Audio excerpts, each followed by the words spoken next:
അങ്ങനെ ഈ ആഴ്ച നമ്മള് മീനൂട്ടിനെ ചിറക്കി പോകണേട്ടാ. ഇപ്രാവശ്യം എല്ലാവരും പതിവ് ലേറ്റ് ആയിട്ട് തന്നെ വന്ന് ചിറക്കി 4 മണിയപ്പത്തേ നടന്നുകൊണ്ടിരിക്കണേട്ടാ. ഈ ചെറിയ പാലത്തുമുട്ട് വേണ്ട അപ്പുറത്ത് കിടക്കാനായിട്ട് ഞങ്ങളെ പിന്നെ ആശാൻ നോക്കിട്ടാ നിൽക്കുന്നത്. ആശാന്റെ ടൈമിങ്ങിനെ പറ്റി പിന്നെ പറയേണ്ട ആവശ്യമില്ല. ഞാൻ പറഞ്ഞു കഴിഞ്ഞാലും കൂടി 5:30 തൊട്ട് ഞങ്ങളെ പോസ്റ്റ് ആക്കിയതാ. ഇപ്പൊ 6:30 ഇതാണ് നമ്മുടെ ഇന്നത്തെ മീനൂട്ട് സ്പോട്ട്. 4 മണിയാകാരം നമ്മൾ അപ്പുറത്തേക്ക് എത്തിയാനായിട്ട് ജോഷേട്ടന്റെ വഞ്ചി കൊണ്ടിട്ടാ വന്നത്. എന്തുട്ടാ ജോഷേട്ടൻ റോള് നോക്കിയേ. അക്കരെ എത്തിയപ്പോ തന്നെ ഞാൻ മൈദ ഒഴിക്കായിരുന്നു. നമ്മുടെ ഷെഡിന്റെ അവിടുത്തെ പൊറോട്ട പായന്ന മൈദയാണ് കേട്ടോ. അതൊക്കെ കൂട്ടാൻ റെഡി ആയിട്ടാ. ഐശ്വര്യമായിട്ട് ഞാൻ തന്നെ ഒരു മീൻ പിടിച്ച് തുടങ്ങി. വിരാലിനെ പിടിക്കണമെങ്കിൽ അരേന്റെ ജോഷേട്ടൻ പറഞ്ഞു. പിന്നെ ഒന്നും നോക്കിയാ നേരെ ജോഷേട്ടനെ പറഞ്ഞു പറ്റി അരേനെ പിടിച്ചുട്ടാ. ഇതിനായിട്ട് നമ്മുടെ ജോഷേട്ടൻ ചിറക്കി ഭാഗത്ത് മെയിൻ മീൻ വേട്ടക്കാരൻ. സംശയം ചിറക്കി വന്നിട്ട് വേട്ടക്കാരൻ ജോഷേട്ടൻ അന്വേഷിച്ചാൽ അരേനെ കിട്ടിയപ്പോ പിന്നെ ഫജർക്ക് വാറായി. പിന്നെ ആൾക്ക് മീൻ പിടിക്കാൻ ചൂണ്ടൊന്നും വേണ്ടെന്ന് പറയും. കൈകൊണ്ടൊക്കെയാണ് മീനെ കോരി പിടിച്ചിരുന്നത്. പുഴയിൽ മീൻ നടപ്പ് നേരങ്ങളാണ്ട് വീശി പിടിക്കാൻ ആശം വന്നു. പ്രാവശ്യം മങ്കുവേട്ടനെ കൊണ്ടിട്ടാ വന്നേക്കണം. പിന്നെ നമ്മൾ വള്ളം വലിയെടുത്ത് ആഴക്കായലിലേക്ക് അങ്ങോട്ട് ഇറങ്ങിയിട്ടാ. ആശാൻ ഇറങ്ങിയപ്പോ മീനുകളൊക്കെ പേടിച്ചു തോന്നുന്നുണ്ട്. ഒറ്റണത്തിന് കാണാനില്ല. ചുറ്റി നോക്കിയപ്പോ മീനൊന്നും കാണാനില്ല. മങ്കുവേട്ടൻ പറഞ്ഞു ചൂണ്ടി പിടിക്കാൻ പറ്റില്ല, നമുക്ക് വീശി പിടിക്കാം. പിന്നെ 1.5 മണിക്കൂർ മങ്കുവേട്ടനും മീനുകളും തമ്മിൽ നടുക്കാല് മൽപ്പെടുത്തായിരുന്നു. വല വലിച്ചു കയറ്റിപ്പോണ്ട് ഇത്തിരിക്കോളം മേൽപ്പുള്ള ഒരു കോല ഫ്രോഗിട്ട് ബ്രാലിനെ പിടിക്കാൻ ആശാന്റെ അടുത്ത് നീക്കാം. തേടി വരണം മിങ്കേണി തേടി വരില്ല. അതിനെ മടയിൽ പോയി അടിക്കുന്നോണ്ട് ആശാൻ വഞ്ചി തിരിച്ചുട്ടാ. ലാസ്റ്റ് മട വരെ പോയിട്ട് മടങ്ങി വരേണ്ട അവസ്ഥയായി മീനില്ലാണ്ട്. ആശാന് ബോധമില്ലാത്തവണ്ണം മീന് ബോധം വെച്ചാണോന്ന് അറിയില്ല. ലക്ഷ്യമാർഗത്തെ സാധൂകരിക്കുന്ന ആശാൻ പറഞ്ഞു. പക്ഷെ ആശാ ലക്ഷ്യം കാണാണ്ട് മടങ്ങും തോന്നുന്നുണ്ട്. ആശാൻ മടങ്ങിയിട്ട് വേണം ഞങ്ങൾക്ക് മടങ്ങാൻ. തിരിച്ചു വള വഴി അറിയില്ലേ. ഉച്ചയ്ക്ക് മീൻ മറത്ത് ചോറിനാ അമ്മേരത്ത് പറഞ്ഞേ. പോട്ടെ തൽക്കാലം ചമ്മന്തി വെച്ചില്ല. ചമ്മന്തി കേസ് പറഞ്ഞപ്പോ മങ്കുവേട്ടനാണ് പറഞ്ഞു. ഒരു വീശി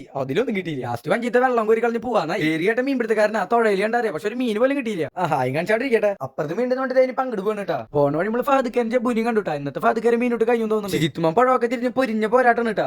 ഫജറിക്കുണ്ടല്ലോ ആള് കെടുപ്പായ മടക്കം. അത് മീനോട് കൂടി മാത്രം എന്നിട്ട് ആശാൻ പറഞ്ഞു. ഇയാളെ കൊണ്ടൊന്നും പറ്റില്ലാന്ന് എനിക്ക് മനസ്സിലായി. ഞാൻ ആക്ച്വലി വഞ്ചി ഇറക്കി അടിപ്പിച്ചു. എന്തായാലും നനഞ്ഞു. അപ്പൊ ഒന്ന് കുളിച്ചിട്ട് കയറാം. അതിന്റെ അടിക്കാണ് ഞാൻ ജോഷേട്ടൻ്റെ അടുത്ത് വഞ്ചി എടുക്കാനായിട്ട് ഞാൻ പ്രതി പോയി. ഞാൻ വഞ്ചി കയറിപ്പോ ജബ്ബു വഞ്ചിന്ന് വീണു.